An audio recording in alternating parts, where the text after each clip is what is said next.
Bismillahirrahmanirrahim. Assalamualaikum warahmatullahi wabarakatuh. Alhamdulillah.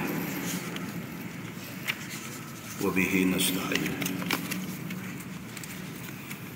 Asyhadu an la ilaha illallah wahdahu la syarika lah.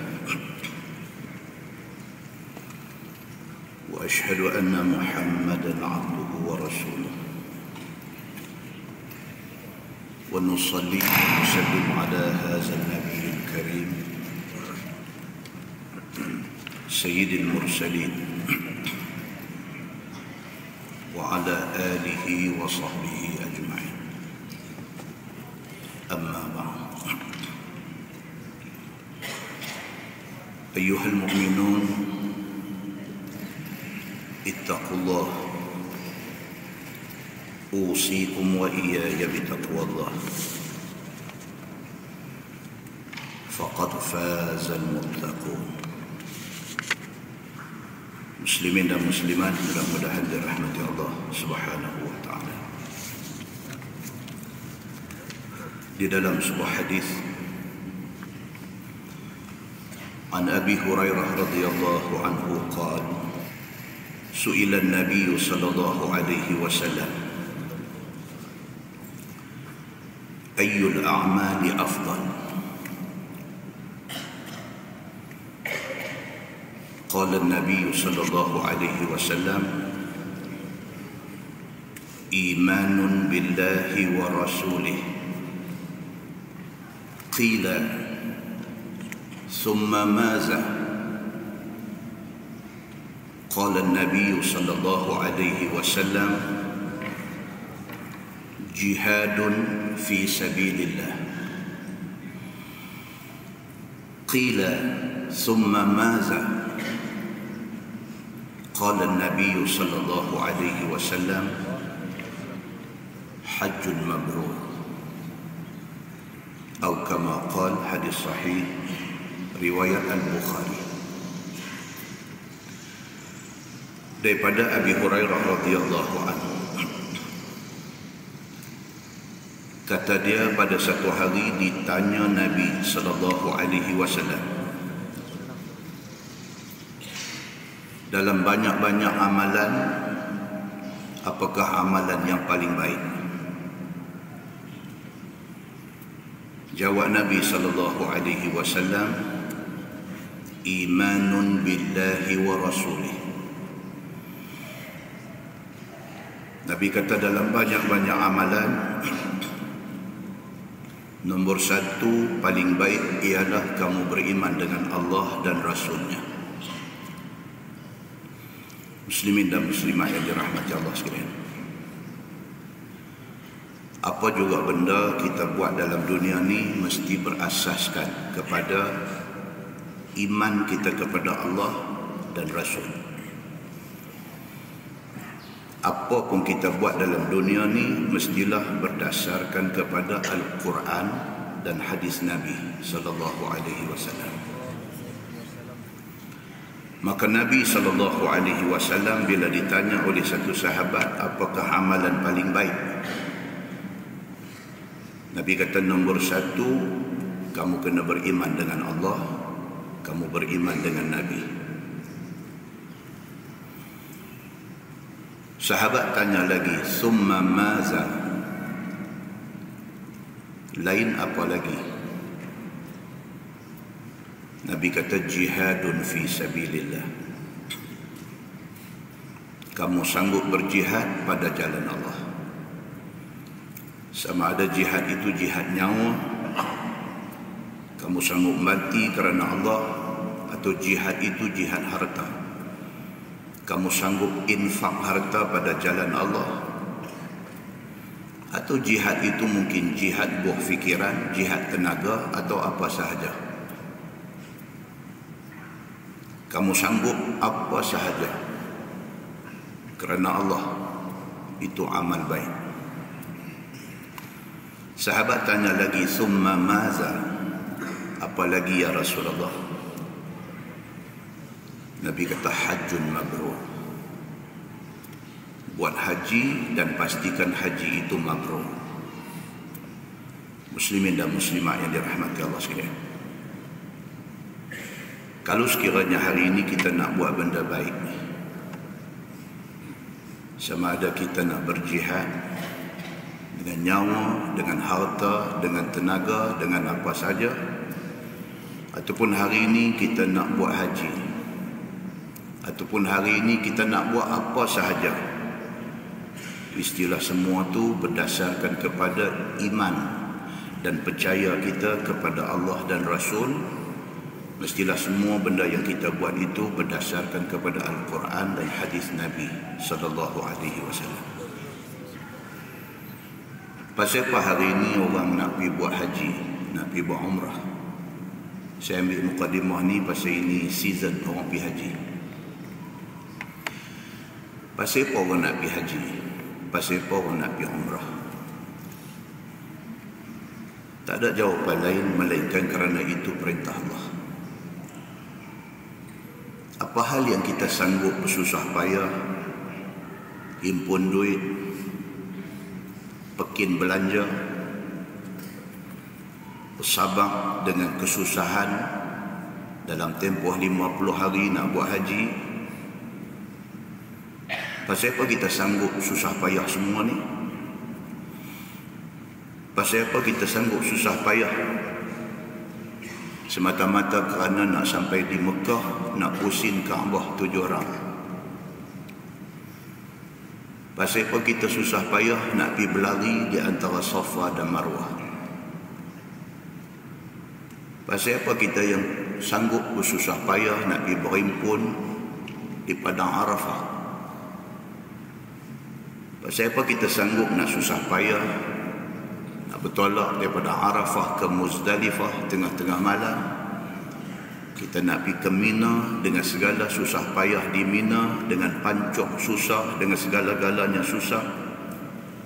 Buat apa kita sanggup bersusah payah kerana nak pergi melontar di Jamrah?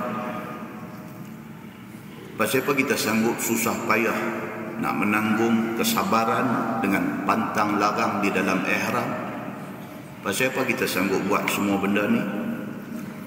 Pasal kita beriman dengan Allah dan Rasul sallallahu alaihi wasallam. Bukan ada satu jawapan lain. Lagi baik kita pergi Venice, lagi baik kita pergi Sydney, kita pergi Perth, kita pergi Shanghai, kita pergi Guangzhou, kita pergi shopping, kita pergi makan angin, lagi baik daripada kita pergi simpan duit susah payah kerana semata-mata kerana nak pergi cari susah kerana ibadah haji dan umrah.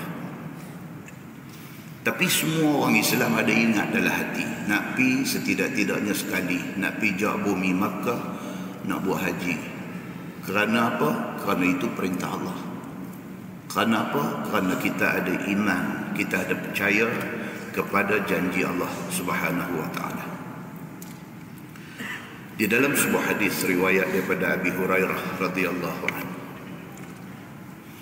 kata dia, sami'tu an-nabiy sallallahu alaihi wasallam yaqul,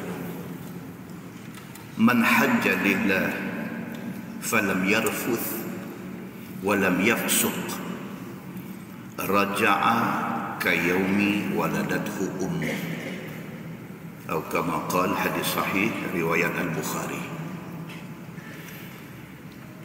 Kata Abu Hurairah radhiyallahu anhu, aku dengar Nabi sallallahu alaihi wasallam bersabda. Nabi kata, man hajja lillah, siapa yang pergi ke Mekah buat haji kerana Allah. Bukan pasal nak ambil title haji, bukan kerana takut orang kata dia ni duit ada, hidup senang tapi tak pergi buat haji lagi. Bukan kerana tu semua, tapi dia pergi kerana Allah. Memang dia duk azam, memang dia duk simpan dalam hati dia, satu hari dia nak pergi buat haji.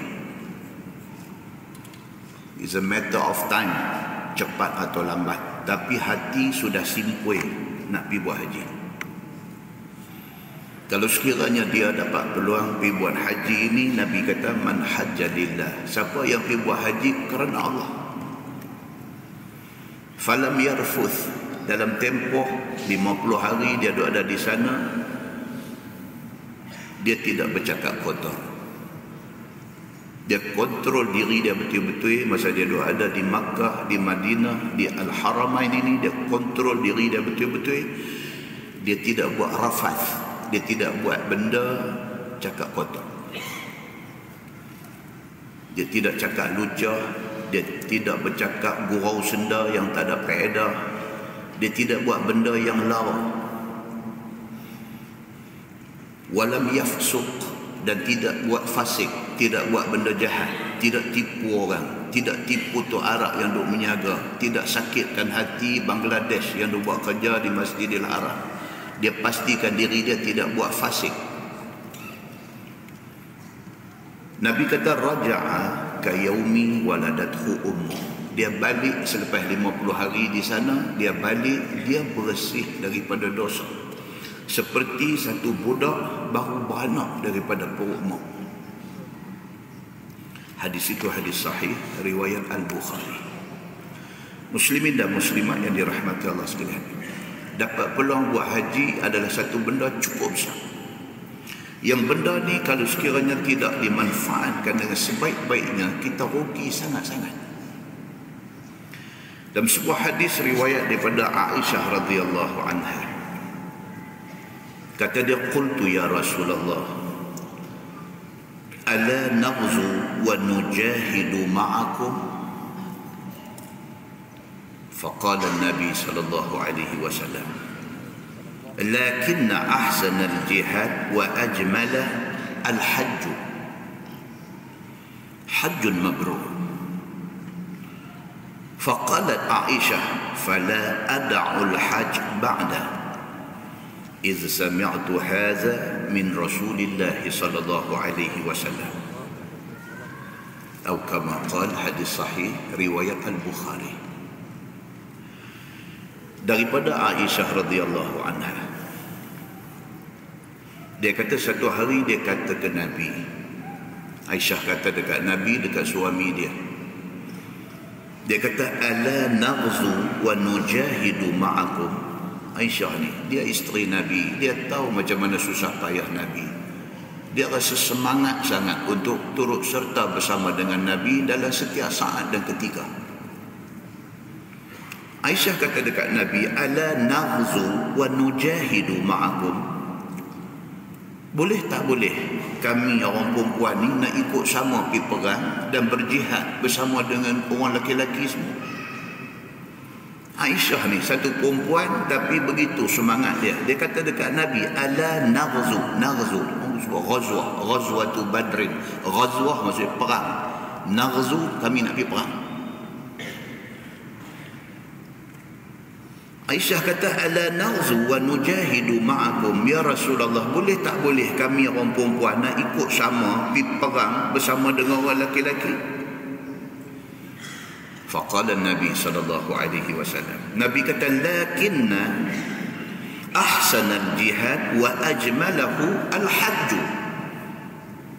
Nabi kata untuk orang perempuan, tak usah duk ingat nak pergi perang macam orang lelaki-lelaki. Untuk orang perempuan, sebaik-baik jihad dan secantik-cantik benda yang dibuat oleh orang perempuan itu ialah fokus kepada al-hajj, fokus kepada buat haji. Nabi katakan Aisyah, sudut fikir masalah nak angkat senjata, sudut fikir masalah nak pergi turun berjihad, nak tumpah darah, nak cedera parah dalam medan perang. Nabi kata itu bukan kerja orang perempuan. Tetapi hang sebagai orang perempuan, benda paling baik dekat hang, jihad yang paling baik bagi orang perempuan ini ialah al-hajj. Nabi kata kalau dapat peluang pergi buat haji, hajjun mabrur, dan make sure hang dapat haji mabrur. Tu sudah mimpi nak pergi buat kerja orang lelaki-lelaki buat. Hang buat benda ni. Kalau dapat peluang, dapat satu opportunity untuk pergi ke Mekah musim haji, pergi buat haji, hang pastikan haji yang hang buat tu hajjun mabrur. Faqalat Aisyah. Aisyah bila dengar Nabi kata macam tu, kemudiannya Aisyah kata, fala ad'ul hajj ba'd. idh sami'tu hadza min Rasulillah sallallahu alaihi wasallam. Aisyah kata, selepas daripada aku dengar Nabi kata orang perempuan ni yang paling bagus ialah tunggu peluang untuk pergi buat haji. Bila dapat peluang tu, pastikan haji itu mabrur. Aisyah kata, lepas pada aku dengar Nabi kata macam tu, aku berazam untuk pergi buat haji without fail, tanpa miss 1 tahun pun. Pasal apa? Pasal aku dengar Nabi SAW kata jihad paling besar pada orang perempuan ialah kalau dapat peluang buat haji sampai dapat haji mabrur. Dia kata aku akan make sure selepas ni insya-Allah aku akan pergi buat haji tanpa miss 1 tahun pun. Tuan cuba tengok para sahabat Nabi, isteri-isteri Nabi dan sebagainya, depa apa hak Nabi kata ni depa ambil serius. By hook or by crook depa akan buat. Dalam sebuah hadis riwayat daripada Abi Hurairah radhiyallahu anhu, kata dia anna Rasulullah sallallahu alaihi wasallam qala al-umrah ila al-umrah kaffaratun lima bainahuma wal hajjul mabrur laysa lahu jazaa'un illa al-jannah. Atau kama qala, hadis sahih riwayat Al-Bukhari. Nabi SAW bersabda, Nabi kata antara satu umrah dengan satu umrah, dia menjadi kafarah, dia menjadi penebus dosa di antara keduanya. Satu orang dapat rezeki pergi umrah tahun 2014, balik umrah 2014, start dah saving, start simpan duit dah. Sebab target dia 2016 nak pergi pula. Dia dah dapat satu rezeki pergi umrah, balik dia kunci dalam hati dia, lagi 2 tahun aku nak pergi lagi. Nabi SAW kata kalau orang macam tu di antara 2 umrah itu, Allah mengkifaratkan dosa dia. Kata ulama hadis, dosa itu dosa kecil. Dia dah pergi, dia dah balik, terus kunci satu azam lagi, dan buat satu planning, another 2 years aku akan pergi lagi, start saving duit, sebulan berapa duit nak simpan, berapa harga package dan sebagainya. Kalau dia jenis macam tu, jenis hati dia duk sangkut di Mekah, Allah mengkifaratkan dosa-dosa kecil dia in between 2 umrah itu. Muslimin dan muslimat yang dirahmati Allah sekalian, dalam sebuah hadis riwayat daripada Amr bin Al-As radhiyallahu anhu, kata dia, qala rajul ya Rasulullah ayyul amal afdal? Qal imanun billah wa tasdiq wa jihadun fi sabilillah wa hajjun mabrur. Qala ar-rajul aktsarta ya Rasulullah. Faqala Rasulullah sallallahu alaihi wasallam falinul kalam wa badhlul ta'am wa samah wa husnul khuluq. Qala ar-rajul uridu kalimatan wahidah. Qala lahu Rasulullah sallallahu alaihi wasallam izhab fala tattahimillaha ala nafsik. Atau kama qala, hadis riwayat Imam Ahmad daripada Amr bin Al-As radhiyallahu anhu. Kata dia, satu laki-laki jumpa Nabi. Dia tanya Nabi, apakah amalan paling baik ya Rasulullah? Hadis yang kontennya ataupun matan dia sama ni diriwayatkan oleh ramai sahabat dalam berbagai situasi. Sahabat lain-lain tanya benda yang sama, dan jawapan Nabi ada yang sama, ada yang berbeza. Ini di antaranya, satu orang mai jumpa Nabi, dia kata, ya Rasulullah, apakah amalan paling baik? Nabi jawab, imanun billah. Sama macam hak mula kita baca tadi. Nombor 1, iman kepada Allah. Yang tu dulu. Setiap detik, setiap saat, setiap ketika, setiap tingkah laku, setiap langkah, setiap perbuatan yang kamu buat mesti kerana Allah. Wa tasdiq, Nabi tambah satu lagi, dan kamu mesti ada tasdiq, membenarkan apa yang kamu dengar daripada Allah dan Rasul. Kamu dengar ayat Quran, mesti hati kamu tasdiq, ini ayat Quran, ini betul, ini mesti kena buat. Kamu dengar hadis Nabi, hati kamu mesti tasdiq, mesti kata ini apa yang Nabi kata, ini benar, aku mesti nak kena buat. Nabi kata yang pertama, imanun billah, kamu beriman kepada Allah. Yang kedua, wat tasdiq, kamu mesti benarkan segala isi kandungan Quran dan hadis Nabi. Wa jihadun fi sabilillah, Nabi kata yang ketiga, mesti sanggup berjihad pada jalan Allah. Maksudnya atas nama Islam kamu sanggup apa saja.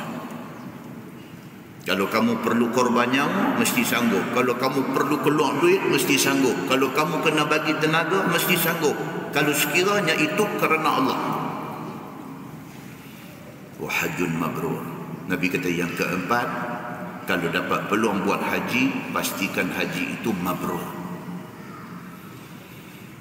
Habis Nabi bagi tahu kat dia. Dia tanya Nabi, apakah amalan paling baik? Nabi beritahu 1, 2, 3, 4. Tiba-tiba laki-laki ni respon kepada Nabi. Dia kata, aktsarta ya Rasulullah.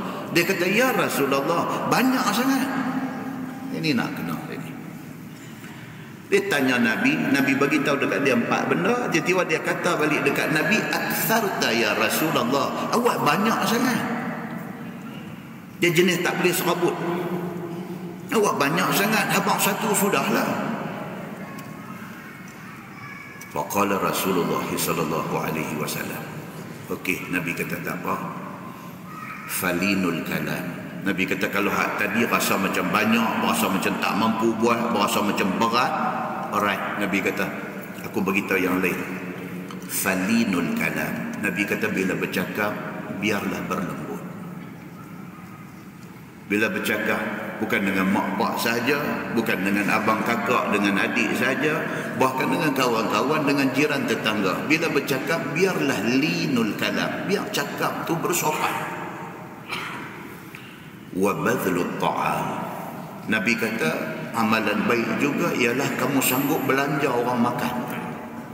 Badlut ta'am, kamu sanggup belanja orang makan. Kamu buat kenuri, kamu pergi kedai tengok orang makan, kamu tolong bayar untuk dia, kamu nampak orang susah miskin, kamu panggil dia, beli satu bungkus makan bagi dekat dia, kamu jamu orang makan. Wasamah, boleh baca simah pun boleh, Arab samah boleh, simah boleh, dua-dua pun boleh. Maksudnya apa? Sifat suka memberi maaf kepada orang. Nabi kata lebih kurang, tu saya ambil kira sangat. Lebih kurang. Kadang-kadang apakah sikit jadi dengan kita, dengan adik-beradik kita, dengan jiran tetangga kita, dengan kawan, lebih kurang maafkan. Tu saya simpan dalam hati, tu saya duk taram, tu saya benda ni menyusahkan kita. Mana ada satu manusia dalam dunia ni yang tak sakit hati? Mana ada? Nabi Muhammad pun disakitkan hati dia. Kalau manusia semulia Nabi Muhammad sallallahu alaihi wasallam pun disakitkan hati dia, kita siapa?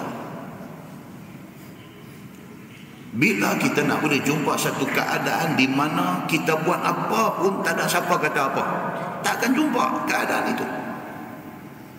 Kita buat jahat, telahlah orang akan kata. Kita buat baik pun orang kata. So kalau semua benda kita nak ambil ingat, kita nak kutip, kita nak simpan dalam hati, mati. Maka Nabi SAW kata, kalau nak tahu apa amal baik yang boleh praktis, simah, adakan dalam diri hang sifat memaafkan orang. Wa husnu khuluq, Nabi kata, dan juga akhlak, biarlah baik.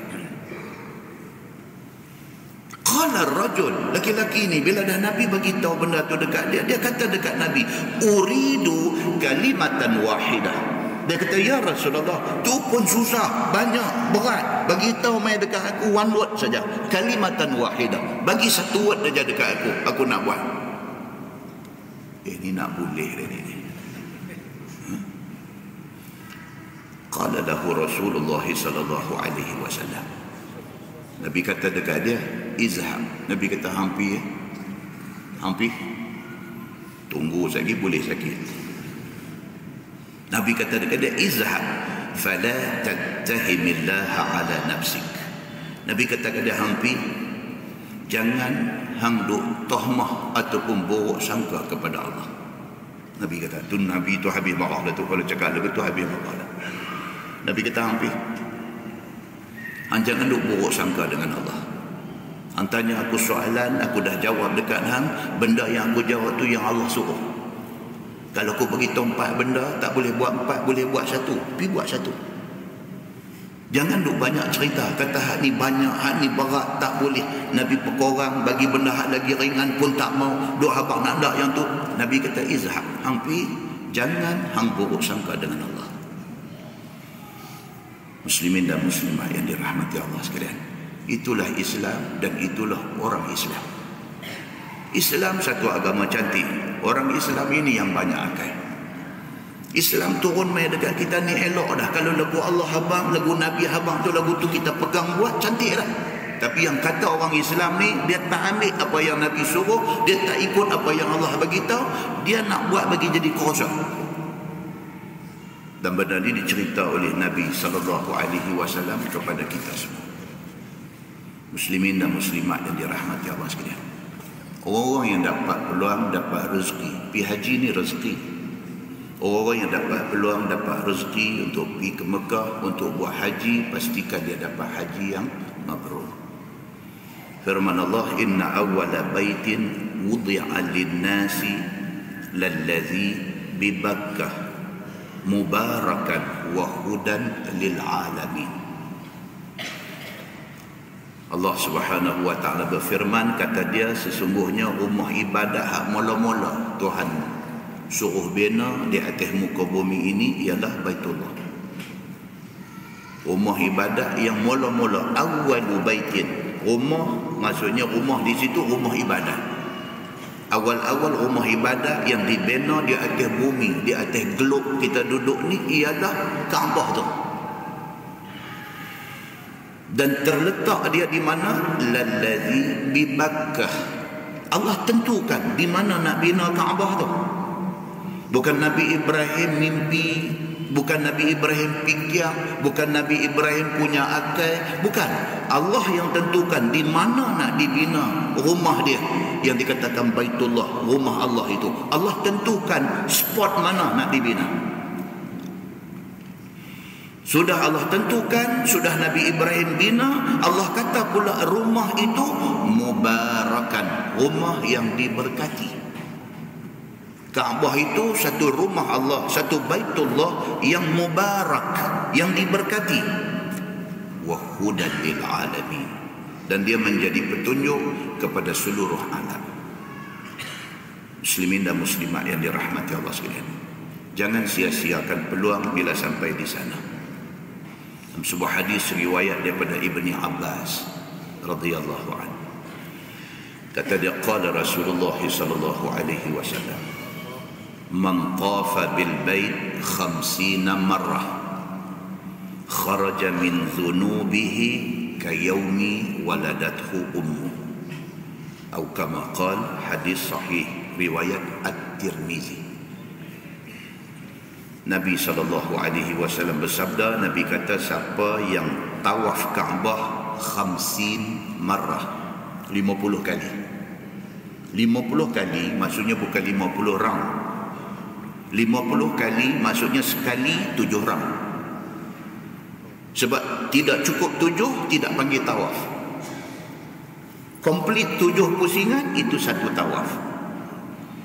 Bila hadis Nabi SAW kata, man tafa bil bait 50 marrah, siapa tawaf Kaabah itu 70 kali. 50 makna dia apa? 50 kali 7. Maksudnya berapa? 350 rounds, 350 pusingan. Bang siapa sampai di sana dan diisi masanya semasa di Mekah itu dengan tawaf sunat. Lain daripada waktu sembahyang fardu, dia ambil peluang itu, pergi masuk dalam pusingan tawaf tu, tawaf sunat.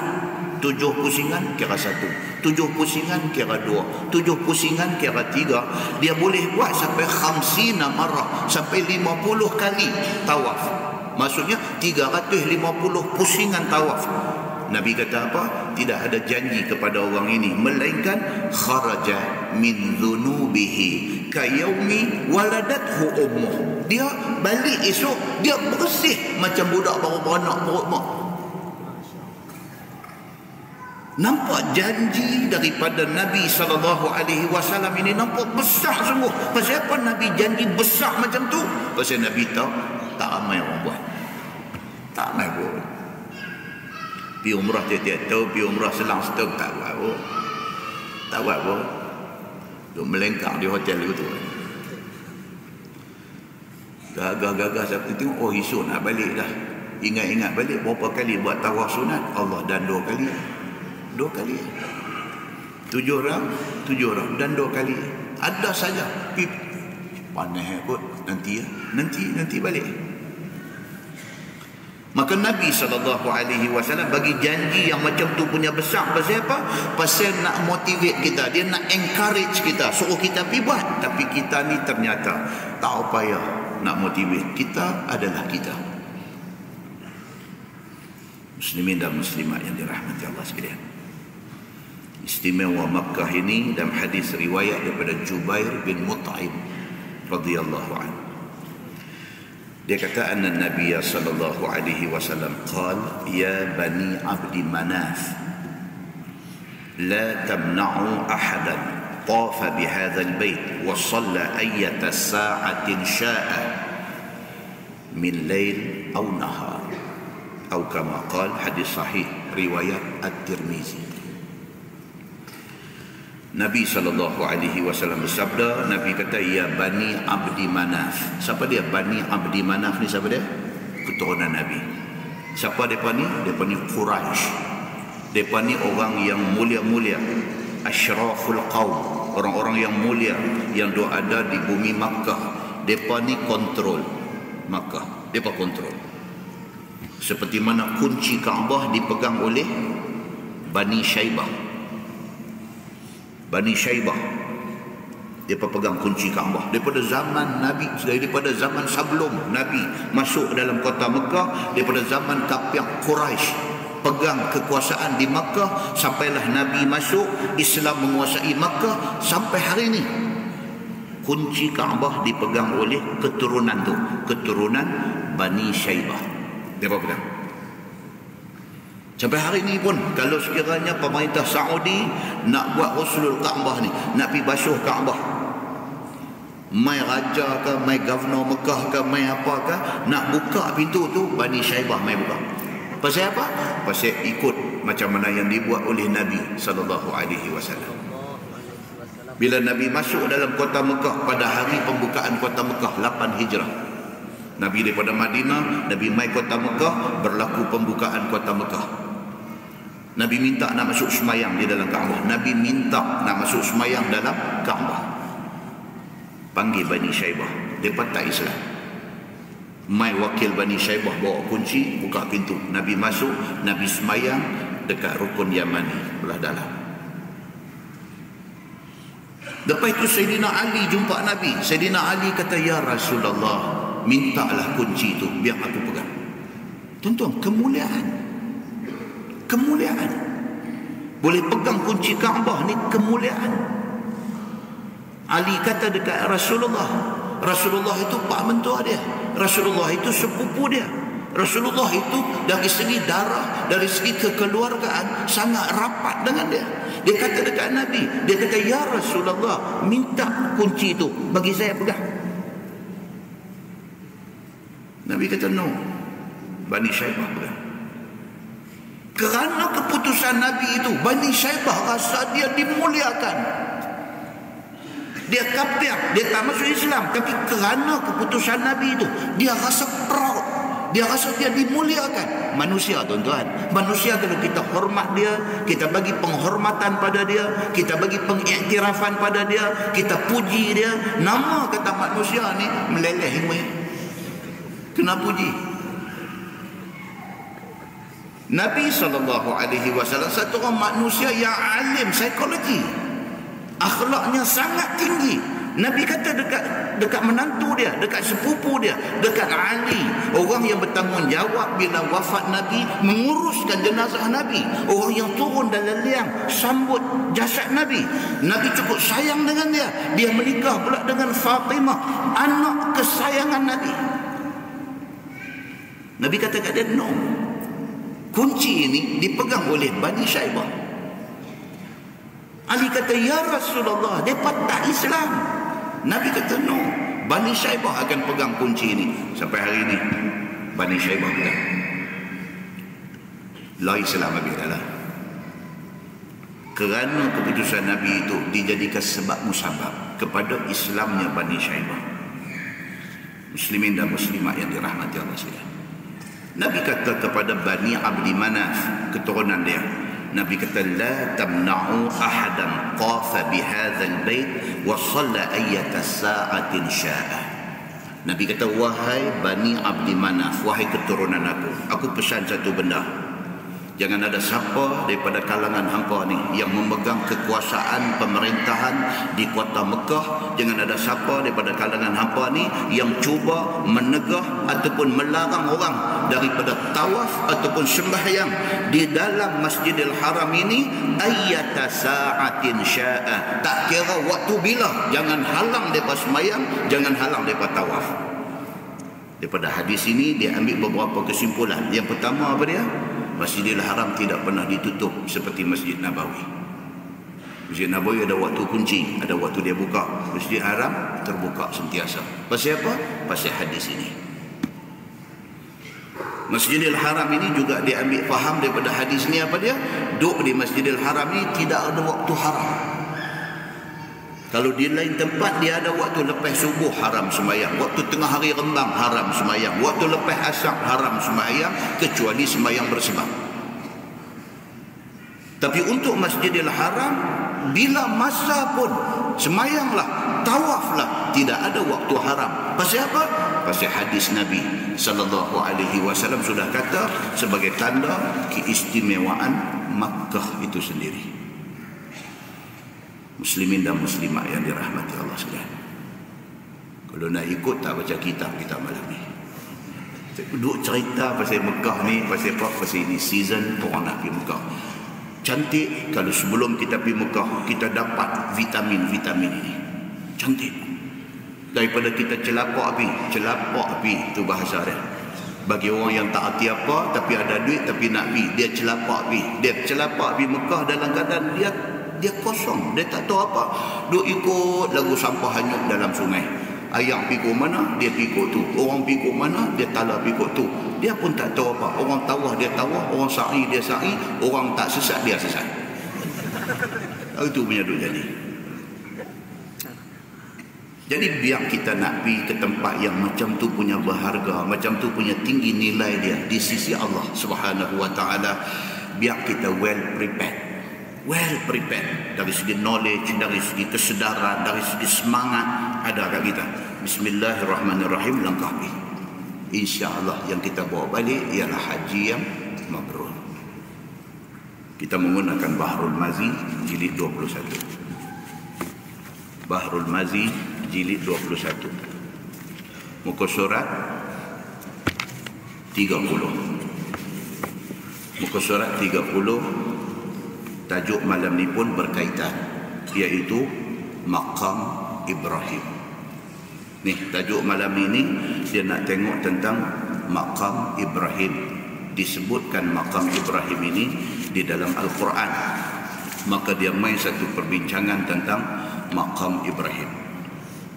Apa makna maqam? Tempat berdiri. Qama, berdiri. Qiyamul lail, maksudnya apa?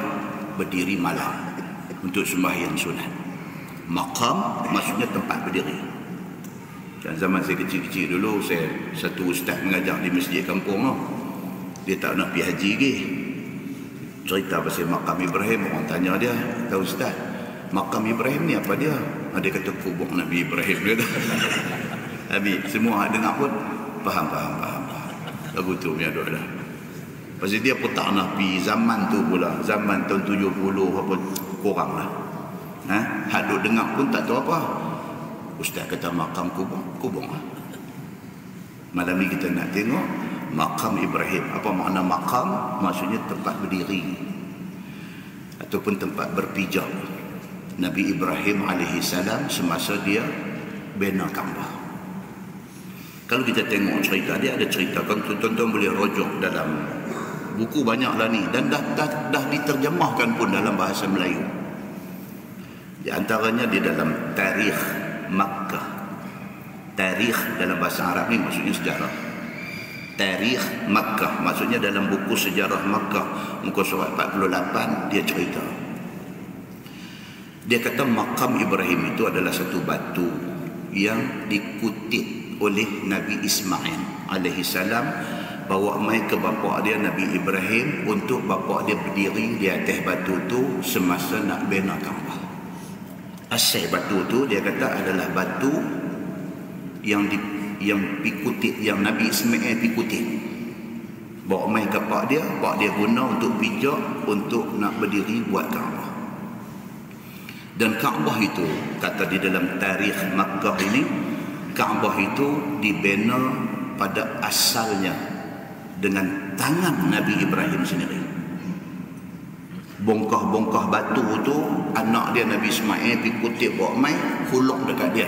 Dia pegang batu tu, dia susun untuk dijadikan binaan Kaabah. Yang susun itu ialah Nabi Ibrahim sendiri. Kata di dalam buku Tarikh Makkah. Itu sebab kita heran kadang-kadang 25 Nabi dan Rasul, tapi kita umat Nabi Muhammad ni masa duk baca tahiyat, masa duk baca tasyahud, kita cuma sebut Nabi Muhammad dengan Nabi Ibrahim saja. Banyak-banyak Nabi tak disebut nama, tapi nama Nabi Ibrahim disebut, bahkan diselawat ke atas dia. Rupanya jasa dia besar sekali. Tangan dia membina Kaabah itu sendiri. Dan kata di dalam Tarikh Makkah, dia kata setiap kali bangunan Kaabah tu naik semakin tinggi, setiap kali itulah batu yang dia pijak ni, yang kata makam Ibrahim ini, turut meninggi.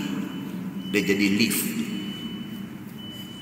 Dia pijak atas tu, bila dia bina-bina naik tinggi, batu tu naik, batu tu naik, batu tu naik, batu tu jadi lift. Itu yang dicatatkan di dalam Tarikh Makkah. Dia tulis lagi di sana, dia kata apa? Apabila siap binaan Kaabah oleh Nabi Allah Ibrahim alaihissalam, bila siap binaan Kaabah tu, daripada atas batu ni, yang kata makam Ibrahim, tempat dia pijak ni, daripada atas batu tu, Nabi Allah Ibrahim alaihissalam seru umat manusia seluruh dunia supaya mengerjakan haji di Baitullah. Dia berdiri di atas batu tu, dia seru semua orang ada panggil mai buat haji di situ. Dalam satu kitab lagi dia kata kitab Akhbar Makkah, cerita-cerita Makkah. Akhbar maksudnya berita, berita-berita Makkah, jilid 1 muka surat 446. Dia bawa mai lagi, dia kata apa? Setiap orang yang dah ditulis Allah, dia beriman kepada Allah dan telah ditulis oleh Allah bahawa dia akan dijemput untuk buat haji. Ketika Nabi Ibrahim seru jemput untuk mai buat haji, semua orang ni yang di Lauh Mahfuz nama sudah ditulis akan jadi orang beriman, akan jadi orang yang mai ke Mekah untuk buat haji. Mereka masih di alam arwah, tetapi mereka sambut seruan Nabi Ibrahim itu di alam arwah.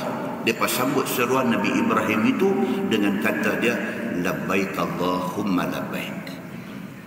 Itu ditulis di dalam kitab Akhbar Makkah. Dan kitab ini diterima sebagai cerita-cerita yang boleh diterima.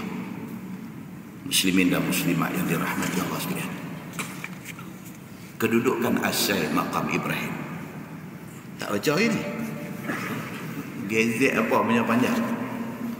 Kedudukan asal makam Ibrahim tu tang mana? Kan? Ni ada ni pi haji dah, yang pi umrah 2 3 14 kali pun ada kan. Pernahkah kita tahu tu makam Ibrahim tu asal dia tang mana? Tidak ada sepakat di kalangan ulama. Bahkan bila dihimpunkan ada 2 pendapat kuat tentang kedudukan makam Ibrahim. Pendapat pertama, dia kata sejak daripada zaman Nabi Ibrahim alaihi salam sampailah zaman Nabi Muhammad sallallahu alaihi wasallam, sampailah kepada zaman Sayyidina Abu Bakar As-Siddiq jadi khalifah, mailah sampai ke zaman Sayyidina Umar Al-Khattab menjadi khalifah. Makam Ibrahim terletak di tempat lah ni. Jadi pendapat pertama, memang situ tapak dia. Tapi zaman Sayyidina Umar jadi khalifah, banjir besar mai ke Mekah. Dan sampai hari ini tuan-tuan masuk internet, type saja banjir Mekah, gambar-gambar lama zaman banjir tu keluar. Pergi dekat image, dia keluar gambar. Jangan pula satu orang kata, Mekah negeri padang pasir pun boleh banjir. Jangan dia buat bangang macam tu. Memang biasa jadi. Gambar pun ada. Dia panggil bangang tu bukan pasal apa, pasal benda tu proven. Dia boleh hidup bayaran begitu. Lah ni pun duk jadi, lah ni pun jadi. Tapi bila jadi orang kata ini masalah perparitan. Masalah perparitan di Makkah, depa negeri korang hujan lah apa, depa tak apa peduli pasal parit. Depa punya engineer jurutera daerah Jabatan Parit dan Saliran ni otak tak jalan. Orang kata macam-macam. Buta boleh dosa. 2 tahun lepas ke apakah? Ni dia ayat dekat halaman tawaf tu. Ayat paras buku lali. Tapi saat dia hilang lah. Tapi dia tak ada lari ayat tu jadi lagu tu. Dulu, zaman dulu banjir, parai dada. Dataran tawaf itu parai dada. Maka pendapat yang pertama kata pada zaman Sayyidina Umar Al-Khattab sudah jadi banjir besar. Pada ketika itu makam Ibrahim tu dibawa ayat. Yang kemudiannya penduduk Makkah yang ada pada zaman itu ambil balik makam Ibrahim, mereka pergi letak berkembang dengan pintu Kaabah sebelah kanan. Kalau kita menghadap pintu Kaabah, sini Hajar Aswad, sini pintu Kaabah, in between ni Multazam. Pintu Kaabah balik kanan ni, mereka pergi ambil daripada tempat hanyut dia tu, mereka ambil mai, mereka pergi letak berkembang dengan pintu Kaabah di sebelah kanan. Bila Umar Al-Khattab mai ke Mekah, dia tengok, dia kata jangan, pindah balik ke tempat asal dia, letak balik tempat hari ini. Itu pendapat pertama. Yang ni ada, tuan-tuan boleh buka di dalam Fathul Bari, ada cerita benda ni. Fathul Bari, kitab syarah Al-Bukhari, ada cerita benda ni. Pendapat yang kedua, dia kata sejak daripada zaman Nabi Ibrahim alaihissalam sampai zaman Nabi Muhammad sallallahu alaihi wasallam sampai zaman Abu Bakar As-Siddiq, Kaabah makam Ibrahim itu memang kedudukan dia berkembang dengan pintu Kaabah belah kanan. Ini pendapat kedua. Memang pada awal daripada zaman Nabi Ibrahim, mai zaman Nabi, mai zaman Abu Bakar, memang kedudukan makam Ibrahim tu berkembang dengan dinding Kaabah di sebelah kanan pintu Kaabah. Memang di situ kedudukan dia. Tapi Umar Al-Khattab yang pindahkan dia pergi ke tempat hari ini. Itu pendapat kedua.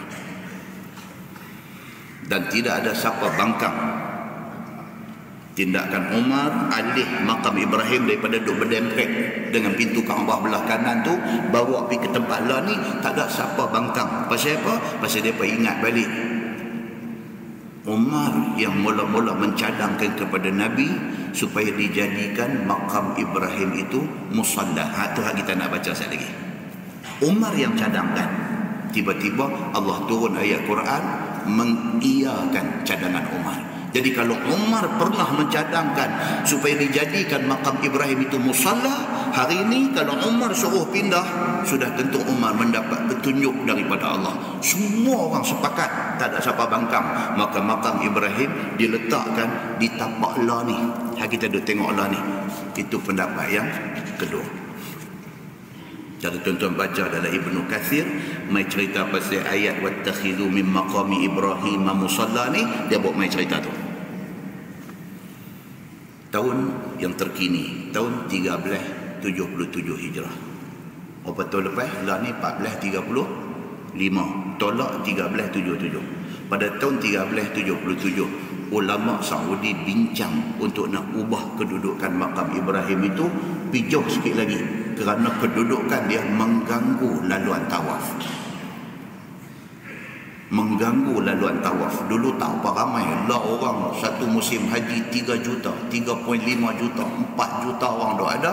Semua dah ada setumpuk tang tu. Bila dia zahmah, bila dia main sesak duk bertolak tu, makam Ibrahim tu sudah mengganggu laluan tawaf. Bila pi tang tu, dia jadi nak kena elok makam Ibrahim dengan puak haduk raba cermin tu pun satu, dengan puak haduk tempek pipi ni yang ni pun bukan 1, 10. Mengenai nak rapat naik di atas makam Ibrahim tu pun ada 3. Dengan puak-puak ni punya duk kacau. Keadaan di situ sudah jadi bottleneck. Bila dia pipi, dia tak boleh nak terus. Pasal di makam Ibrahim itu ada gangguan banyak. So geng ni akan pecah. Satu pi belah kanan, satu pi belah kiri. Belah kiri sudah jadi bottleneck. Bila dia jadi bottleneck, keadaan di situ jadi kacau bilau. Maka ulama Saudi tahun 1377 bersidang untuk nak alih makam Ibrahim di Kelai. Perbincangan ada yang pro, ada yang kontra, ada yang setuju, ada yang tak setuju. Akhirnya buat keputusan jangan pindah, kerana dia boleh membawa kepada fitnah besar. Macam minggu lepas tuan-tuan dikejutkan dengan WhatsApp nak pindah kubur Nabi. Macam itulah. Tak ada pasal ni di Malaysia ni, jadi bergaduh ni. Tak pindah pun, bergaduh di Malaysia ni. Ustaz ni boleh ke ustaz ni buat kerja dulu ni? Boleh ke ni? Ni tentu puak Wahabi punya kerja. La ilaha illallah. Betul ke? Muslimin dan muslimat yang dirahmati Allah sekalian, itu cerita tentang makam Ibrahim.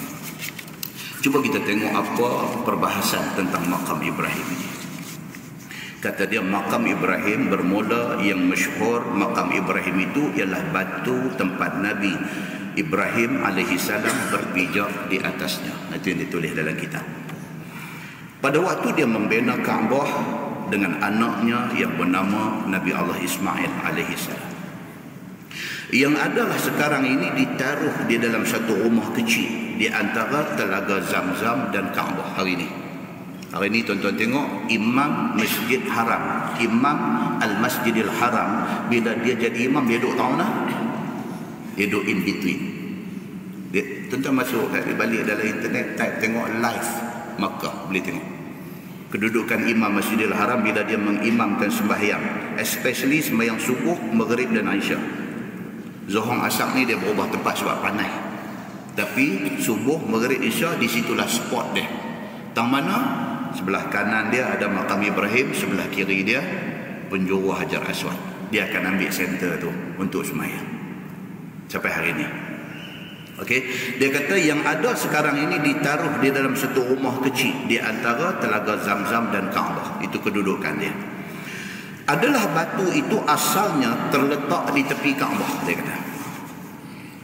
Yang kata batu, yang kata tempat pijak Nabi Allah Ibrahim alaihissalam semasa membina Kaabah itu, dia kata adalah batu itu asalnya terletak di tepi Kaabah. Tadi kita cerita dua pendapat tadi ni. Ini dia nak beritahu. Kemudian dijauhkan orang sedikit daripadanya, lebih kurang 20 elah. Bawa lari daripada dinding Kaabah. Dulu duduk berdempek, dia kata.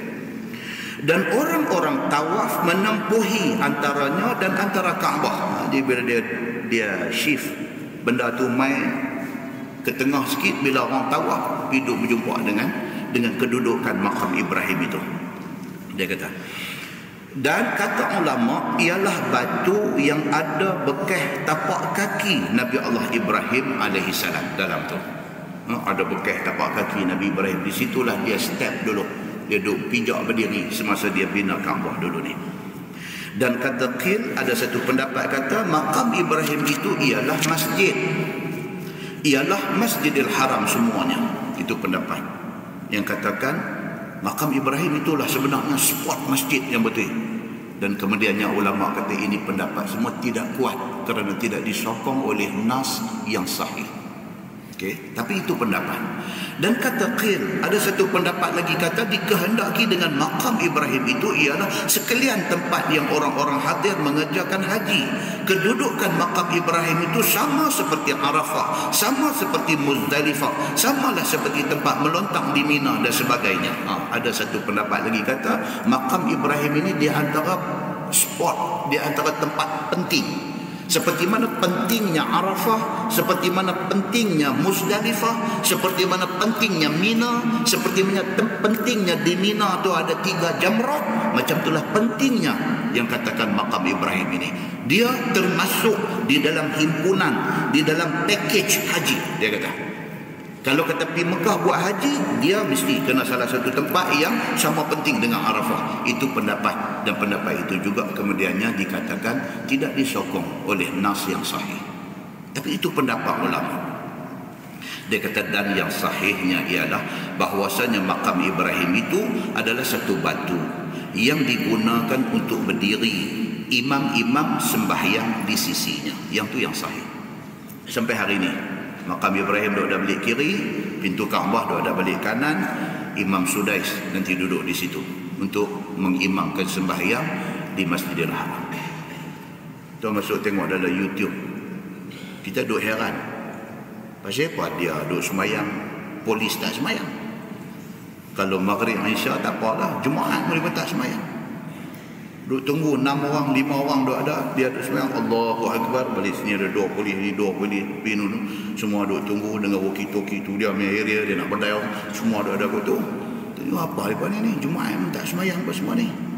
Kita masuk dalam YouTube time, tengok sekali lagi, cubaan membunuh Sudais ketika dia sedang mengimamkan sembahyang.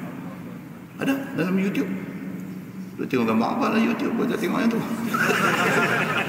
Kan? Dia tengah duduk semayang, satu cupih kata bangkit daripada sah orang duduk semayang tu, cupih kata bangkit, rakam pergi dia pegang pisau.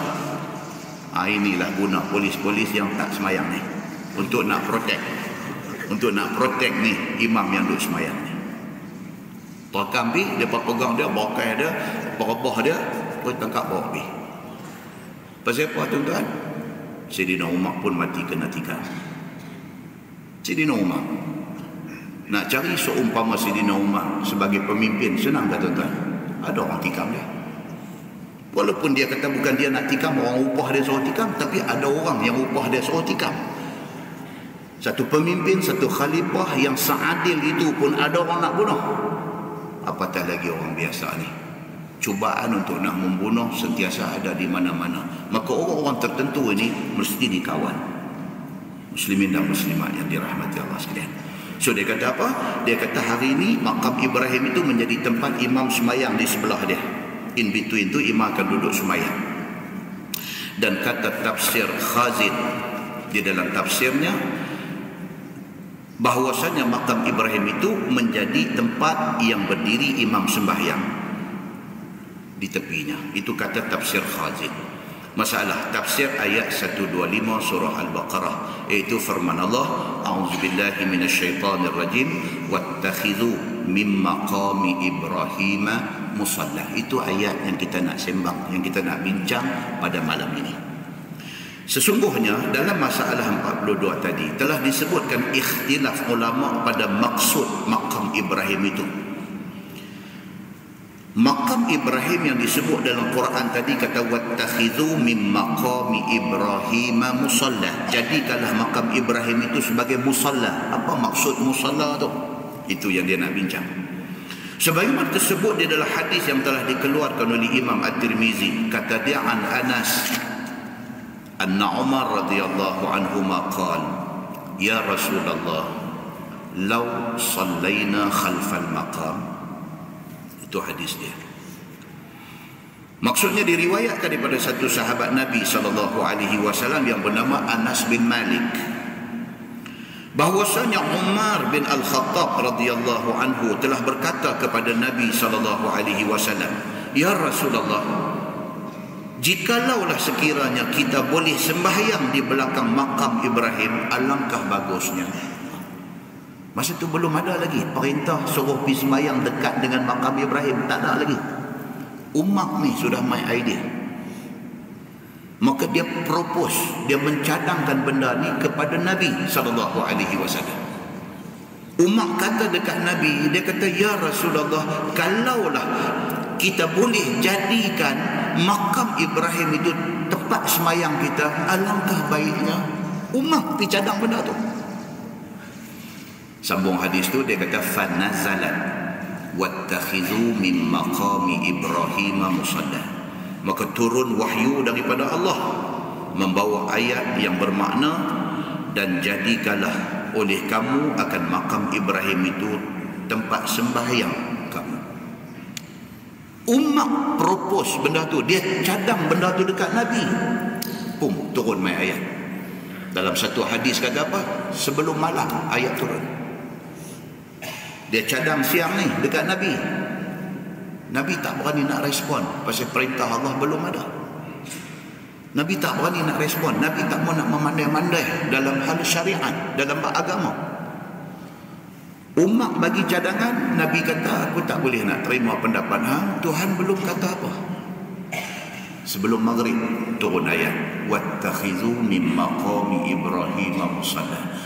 Wahai Muhammad, jadikanlah makam Ibrahim itu sebagai musalla, sebagai tempat sembahyang. Berdebuk kata sama dengan cadangan Umar Al-Khattab. Hebat tak Sayyidina Umar ni? Sangat hebat. Dia ada banyak lagi benda lain yang dia bagi cadangan, kemudiannya Allah turun ayat endorse cadangan dia. Dalam masalah hijab orang perempuan pakai tudung dan sebagainya, juga cadangan Umar turun ayat, Allah endorse. Maka Umar Al-Khattab ini di kalangan sahabat-sahabat lain, mereka respect dia. Memang hebat dia ni. Pasal apa? Pasal beberapa kali cadangan dia disokong dengan wahyu Allah Subhanahu wa ta'ala. Jadi nak cakap lebih kurang dekat dia, tak boleh. Kerana dia sangat istimewa di sisi Allah dan di dalam Islam. Pun macam tu, tengah duk jadi imam sembahyang subuh, kawan main cacap pisau belakang dia. Mati berakibatkan daripada orang tikam waktu tengah sembahyang subuh. Kan kita baca sejarah tu, dia kena tikam, dia jatuh terus dia jerit. Dia kata tangkap anjing itu. Umat kata anjing, tangkap anjing itu. Kemudiannya dia dapat ditangkap. Dalam keadaan duk sakit kena tikam pisau ni, dalam keadaan duk sakit tu, umat kata dekat anak dia Abdullah bin Umar bin Al-Khattab, dia kata, ya Abdullah, pergi rumah Aisyah lah ni.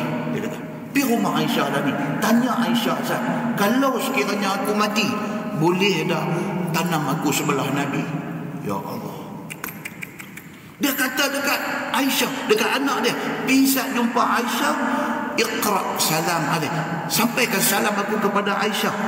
Tanya dia, kalaulah aku mati ni kerana ni, boleh dah tanam aku sebelah Nabi? Hebatnya Umar ini. Sayang dekat Nabi, sayang dekat Abu Bakar ni, sampai macam tu sekali. Nabi dah ada situ, sebelah Sayyidina Abu Bakar dah ada, dia nak minta tempat yang ketiga. Abdullah lari pergi rumah Aisyah, bagi tahu bapa aku kena tikam. Bapa aku tanya macam ni. Aisyah kata, aku memang ada ingat tempat tu aku nak duduk. Pasal apa?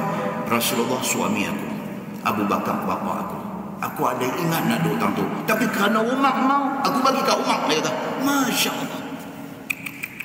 Sejarah ni bila kita baca, tuan-tuan, harmoni kehidupan dia ni, harmoni. Ini cerita dia. Jadi Umar Al-Khattab ini orang hebat dia ni. Baik, so kata dia di situ, dia mencadangkan benda tu kepada Nabi SAW, sebagaimana disebut dalam hadis yang dikeluarkan oleh At-Tirmizi an Anas anna Umar qala, ya Rasulullah, law sallaina khalfal maqam fanazalat wattakhidhu min maqami Ibrahim musalla. Turun ayat kata, jadikanlah makam Ibrahim itu sebagai musalla. Kata At-Tirmizi, bermula itu hadis hasan lagi sahih.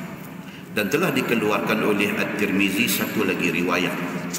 Kata dia, an Anas bin Malik radhiyallahu anhu qala, Qala Umar bin Al-Khattab radhiyallahu anhu, qultu li Rasulillah sallallahu alaihi wasallam, law ittakhadhta min maqami Ibrahim musalla. Diriwayatkan daripada seorang sahabat bagi Nabi sallallahu alaihi wasallam, nama dia Anas bin Malik radhiyallahu anhu. Kata dia, telah berkata Amirul Mukminin Umar bin Al-Khattab radhiyallahu anhu, telah berkata aku bagi Nabi sallallahu alaihi wasallam, kalaulah kiranya tuan hamba ambil makam Ibrahim itu buat tempat sembahyang, sama macam riwayat tadi. Umar pergi cadang dekat Nabi, dia kata kalaulah boleh jadikan makam Ibrahim itu tempat sembahyang, alangkah baiknya. Maka kata Anas bin Malik, fanazalat wattakhizu min maqami Ibrahim musalla. Maka turun ayat Quran, firman Allah kira-kira maknanya, dan ambillah oleh sekalian kamu akan makam Ibrahim itu sebagai tempat sembahyang. Sama, dua hadis mai cerita yang sama. Kata At-Tirmizi itu hadis hasan lagi sahih. Tengok di bawah tu dia kata tafsir musalla pada ayat tersebut adalah hadis tadi. Kata Khazin, dan telah bersalah-salahan orang. Khazin ni tafsir, contoh dia ada kitab tafsir dia, Khazin ini. Dia bukan nama tafsir Khazin, tapi orang panggil dia tafsir Khazin. Nama kitab tafsir dia ni Lubabut Ta'wil. Itu nama kitab tafsir dia, Lubabut Ta'wil fi Ma'anit Tanzil. Itu nama kitab dia. Tak ada langsung nama Khazin ni. Tapi oleh kerana penulis kitab ini dipanggil dia ni Imam Khazin, maka dipanggil tafsir dia tafsir Khazin. Nama dia pun bukan Khazin pun, nama dia Alauddin, tapi orang panggil Khazin. Tafsir dia orang tak panggil tafsir Alauddin, orang panggil tafsir Khazin. Dan kitab tafsir Khazin ini menjadi rujukan ramai ulama. Bila buat kupasan tentang apa-apa, dia akan refer kepada ni, dia kata tafsir Khazin, dan berkata Khazin di dalam tafsirnya. Dia menyiapkan kitab tafsir Khazin di umur 47 tahun. Umur dia dah 47 tahun, siap tafsir Khazin ini berapa jilid. Hebat, ulama dulu hebat tuan-tuan. Depa tak ada masa nak duduk kata ke orang apa semua, tak ada masa. Depa duk tulis kitab, duk mengarang kitab, duk mengajar. Hebat depa ni. Dan dia isi kandungan dia yang kata tafsir Khazin ini istimewa, isi kandungan tafsir Khazin ini istimewa dia pasal apa? Dia garapkan semua sekali. Bila mai ayat Quran, perbahasan ayat Quran itu dia masukkan hukum fiqh, hukum fiqh masuk. Dia masukkan sejarah Islam di dalam tafsir dia. Dia masukkan mau'izah. Mau'izah ni maksudnya nasihat-nasihat. Dia baca, dia tafsir satu ayat Quran, dia bagi tahu apa makna dia, dia bagi tahu sejarah tentang ayat tu, sekali dengan dia nasihat orang yang baca kitab dia. Contoh bila dia tafsir surah Sajdah ni. Kan dalam surah Sajdah dia kata tatajafa junubuhum 'anil madaji' yad'una rabbahum khaufan wa tama'an. Kan ayat tu. Ayat tu nak cerita kata orang beriman, orang yang bagus-bagus ini ialah orang yang kurang tidur. Tatajafa junubuhum 'anil madaji'. Orang yang beriman ni, orang yang bagus iman ni ialah orang yang sentiasa menjauhkan lambung dia daripada madaji', daripada tempat tidur. Maksudnya orang beriman ni dia kurang tidur, dia banyak ibadat. Itu tafsir cerita makna dia dan tafsirnya. Tapi yang kata Khazin ini dalam tafsir dia bukan habaq yang tu saja. Dia sekali dengan doa anjurkan orang suruh sembahyang malam. Itu yang kata mau'izah. Dia bagi satu nasihat, dia bagi pengajaran, dia motivate orang, suruh orang ni jadi rajin untuk bangkit qiyamul lail. Ini keistimewaan tafsir Khazin. Cuma tafsir dia duk kena bantai. Pasal apa? Pasal dalam kitab tafsir dia, tafsir Khazin ini banyak juga riwayat-riwayat Israiliyah. Dia duk main cerita-cerita. Bila orang tanya balik ada hadis ke tak boleh nak tunjuk hadis. Kan dia duk main cerita-cerita macam tu. Jadi ada pihak yang duk hentam tafsir Khazin ini kerana di antara isi kandungan dia ni ada benda-benda ni, benda-benda Israelian, tapi dia diterima sebagai kitab tafsir yang hebat macam tu. Baik, so dia kata di sini, kata Khazin telah bersalah-salahan ulama pada firman Allah tentang musalla itu. Maka orang yang mentafsirkan makam itu dengan tempat hadir orang-orang haji dan tempat untuk nak mengerjakan haji, jadilah musalla itu maknanya tempat berdoa. Itu pendapat yang mengatakan makam Ibrahim itu sama macam Arafah, sama macam Muzdalifah, sama macam Mina. Maka mereka kata makam Ibrahim itu ialah tempat ibadat, tempat untuk berdoa di situ. Itu satu. Dan siapa ulama mentafsirkan al-maqam itu dengan makna batu yang menjadi tempat Nabi Ibrahim berdiri di atasnya, maka jadilah makna musalla itu ialah kiblat yang disuruhkan orang sembahyang di tepinya. Jadi bagi orang yang kata makam Ibrahim itu tempat batu itu tempat Nabi Ibrahim berdiri masa nak bina Kaabah, maka mereka kata makam Ibrahim itu tempat untuk kita berdiri sembahyang di sebelah dia. Itu pendapat yang kedua. Dan pendapat yang kedua inilah qaul yang sahih. Dia kata inilah yang sahih. Jadi makam Ibrahim ni tak ada apa. Tak payah bila pergi sana pergi duduk cermin tu, duduk teropong tengok lagu tu. Tak cukup dengan tu pergi duduk cum pula bagi bunyi cukup lah cum. Semua segala kekarutan yang ada di sana ni macam ni.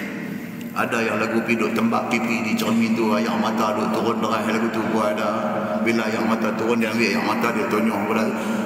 Marahlah Bangla duk cuci tu. Dia tahu punya pasal aku kerja saja jadi banyak. Api duk tembak muka menghiris duk meleleh di situ ni. Tu yang polis Saudi duk tibai atas belakang tu pasal makam Ibrahim ni dia kata apa dia? Tempat untuk kita berdiri sembahyang di sebelah dia. Bukan suruh kita pergi buat pelik-pelik di situ. Bawa siap-siap dah sapu tangan, kain apa ni, bawa special sampai orang tu dia pula dia tolonglah. Bangla ni tengok dia kata, dia ni bila lapor diri mai duk jadi petugas Masjidil Haram dia. Rupanya dia lap tu, kain tu dia nak ambil balik. Dia nak buat balik pula, dia nak pesan kat bini dia pula. Esok kalau abang mati kain ni buh dalam kain kapan sekali. Dia kata, pasal apa esok muka nakil mai abang tihabang kat dia. Tak nampak kain aku bawa ni. Antau kain apa ni? Tuan-tuan, ibadat yang suci murni itu dicemari dengan amalan-amalan yang sangat khurafat ini. So malam ni dia nak beritahu kat kita, makam Ibrahim ni dia adalah batu tempat Nabi Ibrahim hidup berdiri pijak masa dia bina Kaabah. Dan Quran turun main nak beritahu istimewa dia apa dia? Jadikan dia sebagai tempat sembahyang. Itu saja. Jangan hidup merepek lebih pada tu. Ini dia nak beritahu. So pendapat yang mengatakan sembahyang di sebelah makam Ibrahim, dia kata itulah qaul yang sahih. Dia kata very clear, dia beritahu. Kerana lafaz sembahyang itu apabila dikatakan dia dan disebutkan dia, maka tidak terakal daripadanya melainkan sembahyang yang maklum, yakni sembahyang yang mempunyai rukuk dan sujud dan sebagainya. Jadi kita bila habis tawaf pi ke area di sebelakang makam Ibrahim tu, sambil duk pi tu, kalau Nabi sambil duk pi tu, Nabi baca ayat yang kita duk baca tafsir ni, wattakhizu min maqami Ibrahim musalla. Sampai di belakang tu Allahu Akbar, sunat tawaf 2 rakaat.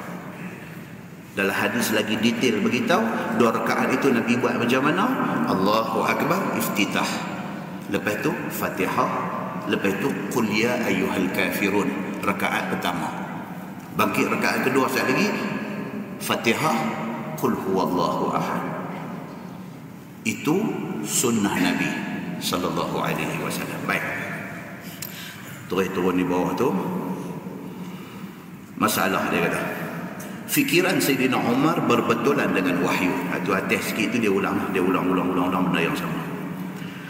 Fikiran Sayyidina Umar berbetulan dengan wahyu. Kata ulama, adalah hadis di dalam masalah tadi menunjukkan kelebihan Sayyidina Umar Al-Khattab radhiyallahu anhu. Nak cerita kelebihan dia. Kata ulama, adalah hadis di dalam masalah itu menunjukkan kelebihan Sayyidina Umar, iaitu menunjukkan fikiran Sayyidina Umar itu bertepatan dengan wahyu Allah Subhanahu wa taala. Itu dia.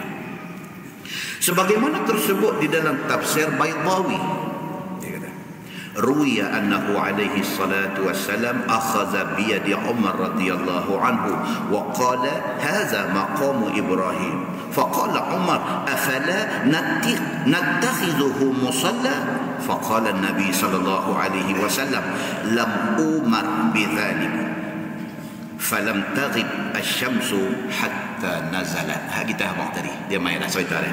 Dia kata apa? Artinya diriwayatkan bahawa Nabi SAW telah pegang tangan Sayyidina Umar seraya Nabi bersabda. Nabi kata, inilah makam Ibrahim alaihissalam. Ini cerita. Hadis ni dibawa di dalam tafsir Baydawi. Nabi pegang tangan Sayyidina Umar, tarik pergi dekat makam Ibrahim. Lepas itu Nabi kata dekat Sayyidina Umar. Nabi kata dekat Sayyidina Umar, wahai Umar, haza maqamu Ibrahim. Nabi kata Umar, ini adalah makam Ibrahim. Tempat Nabi Ibrahim berdiri masa dia bina Kaabah dulu.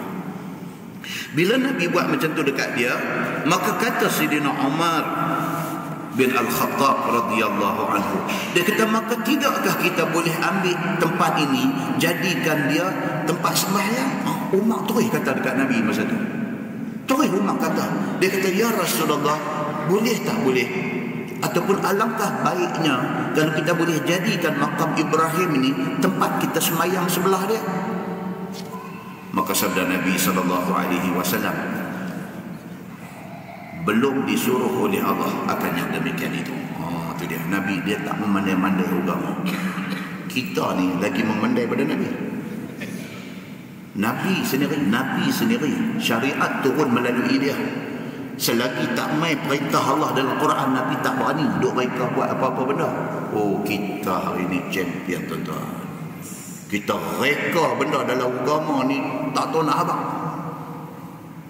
Tak ada satu hadis pun cerita suruh buat macam tu, kita pergi buat. Semata-mata dengan andaian saja. Andaian kata takkan tak boleh buat lagu ni. Ini buat untuk kebaikan. Nabi SAW bila Umar bin Al-Khattab mai cadang dekat dia, ya Rasulullah, kalaulah ini makam Ibrahim, tempat Nabi Ibrahim berdiri masa bina Kaabah, alangkah baiknya kalau kita jadikan tempat yang macam ini di sebelah dia kita sembahyang. Nabi jawab dekat Sayyidina Umar Al-Khattab, lam umar bidzalik, aku belum terima perintah Allah tentang benda ni, aku tak berani kata boleh. Itu dia. Tuan nampak tak macam mana syariat Islam ini dipelihara?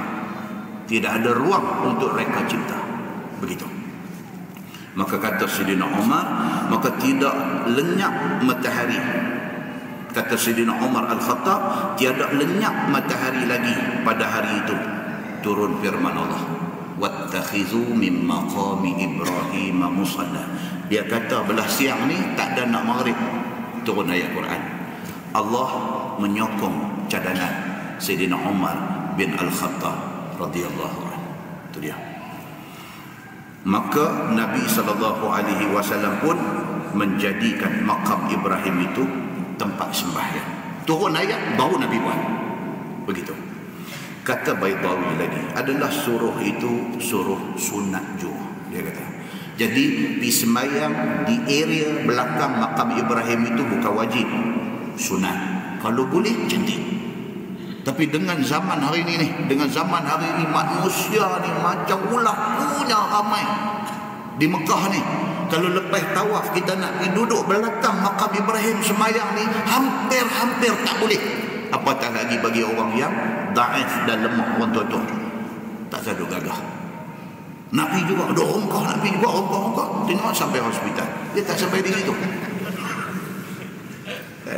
Kadang-kadang tabung haji duk pesan dekat jemaah haji kan. Tabung haji duk pesan. Pesan tu pasal apa? Pasal nak mengambil kira ni lah, kemampuan orang ni.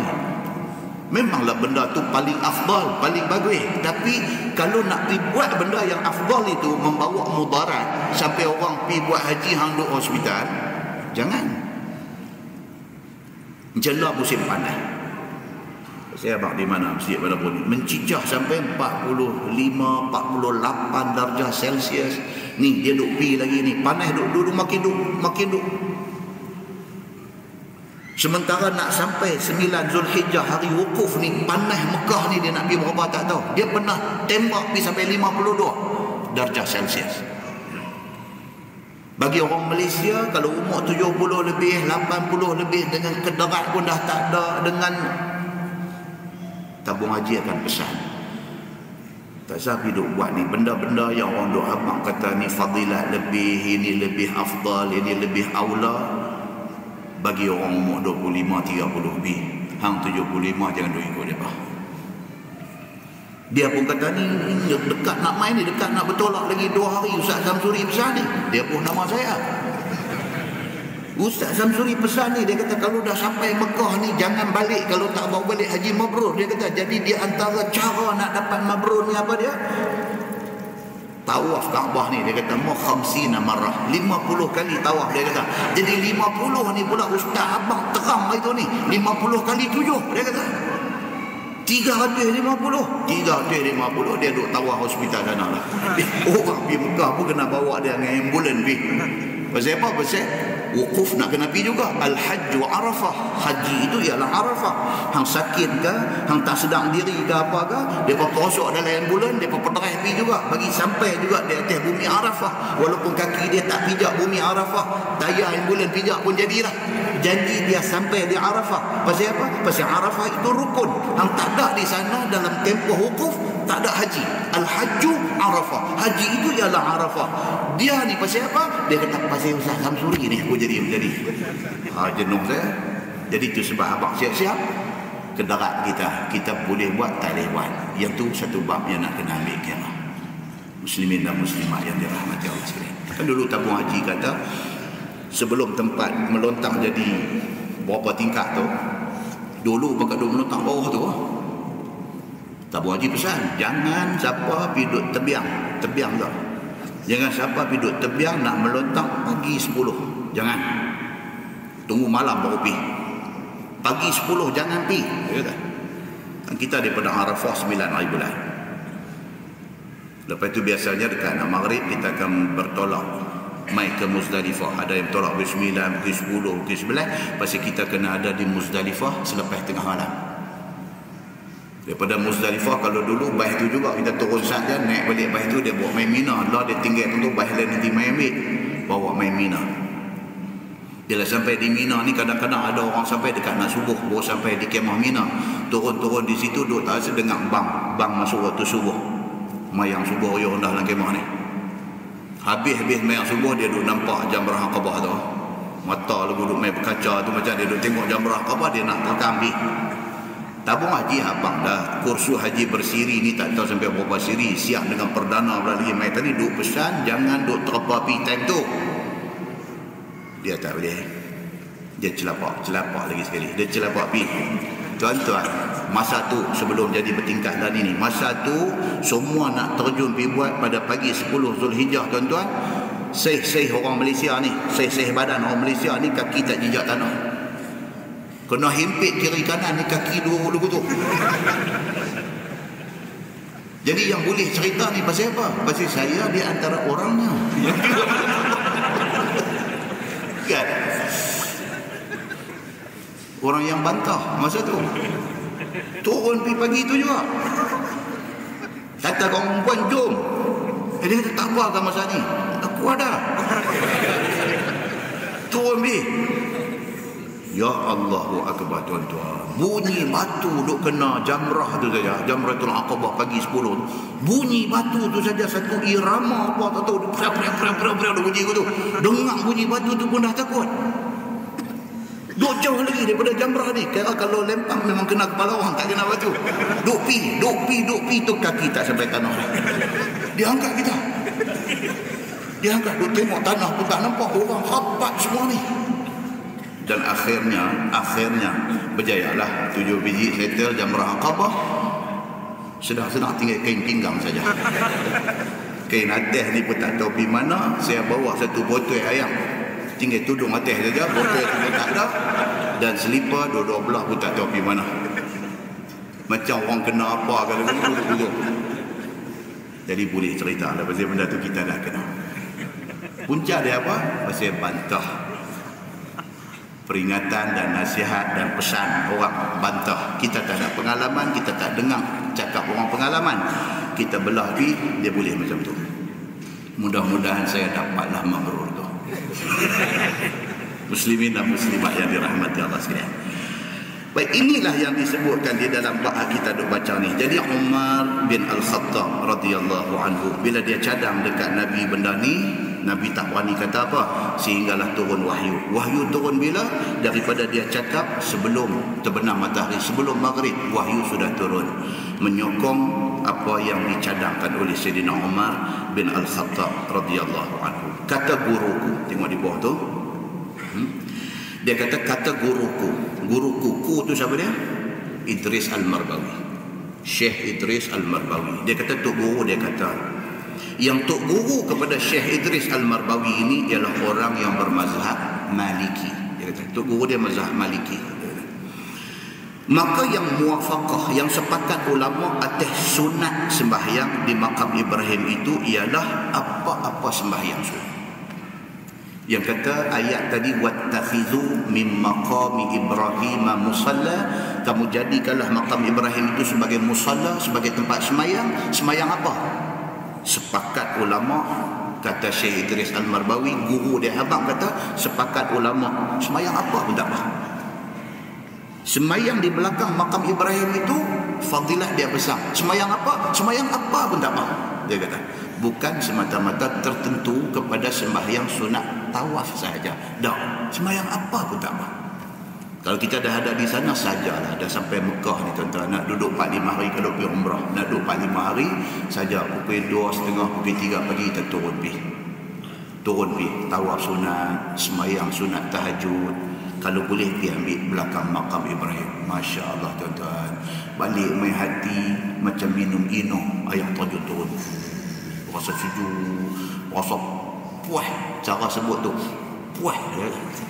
Aku tu pergi 4-5 kali dah umrah dia, tetapi kali ni puas. Pasal apa? Pasal dia boleh buat benda-benda ni according to hadis Nabi sallallahu alaihi wasallam. So kata guru kepada kepada Syekh Idris Al-Marbawi, dia kata sepakat ulama sembahyang di belakang makam Ibrahim itu ialah sembahyang apa pun tak apa. Dia kata, dan ialah bukan tertentu kepada 2 rakaat tawaf sahaja. Pendeknya, semua sembahyang yang dibuatkan tempat sembahyang di situ maka iaitu sunat jua. Nah, wallahu a'lam. Lepas ini kita tengok umat yang terpilih daripada segala umat dan yang afdalnya. Dia nak beritahu kat kita, kata kita umat Nabi Muhammad sallallahu alaihi wasallam ini ialah umat terpilih. Kita ni chosen, umat yang terpilih. Kita bukan coincident, secara kebetulan beranak, no. Allah pilih kita untuk jadi umat Nabi Muhammad, dan umat Nabi Muhammad adalah umat terpilih. Itu tajuk yang akan datang, insya-Allah kita akan baca itu.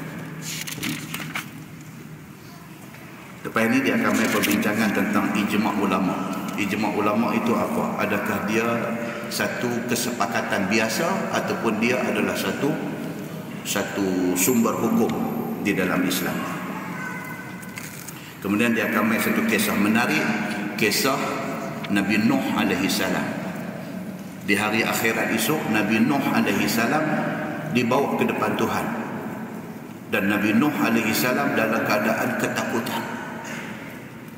Bila main di depan Allah Subhanahu wa taala, Allah tanya Nabi Nuh, "Hal ballagta?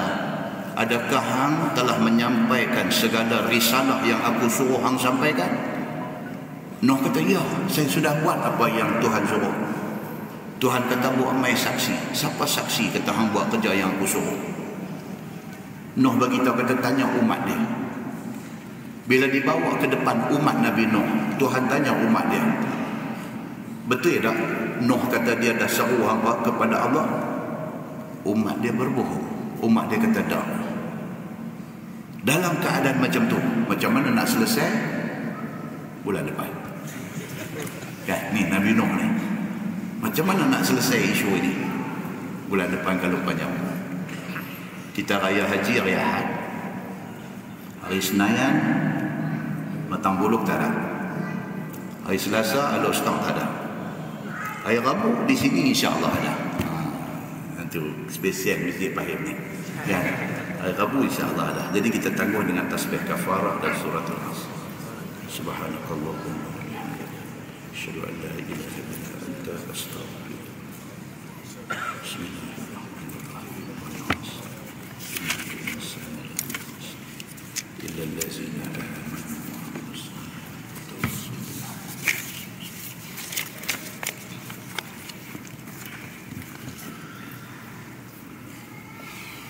اللهم صل على محمد في الأولين والآخرين وسلم رضي الله تبارك وتعالى عن ساداتنا أصحاب سيدنا رسول الله أجمعين. بسم الله الرحمن الرحيم. الحمد لله رب العالمين حمدا يوافي نعمه ويكافئ مزيدا. يا ربنا لك الحمد كما ينبغي لجلال وجهك الكريم وعظيم سلطانك. رضينا بالله ربا وبالإسلام دينا وبمحمد نبيا ورسولا.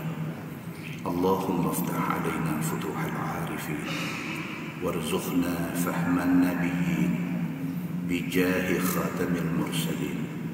اللهم فقهنا في الدين وعلمنا التأويل واهدنا صراطك المستقيم. اللهم أرنا الحق حقا وارزقنا اتباعه وأرنا الباطل باطلا وارزقنا اجتنابه. اللهم اجعل جمعنا جمعا مرحوما وتفرقنا من بعده تفرقا معصوما. وصلى الله على محمد وعلى آله وصحبه وسلم والحمد لله رب العالمين. السلام عليكم.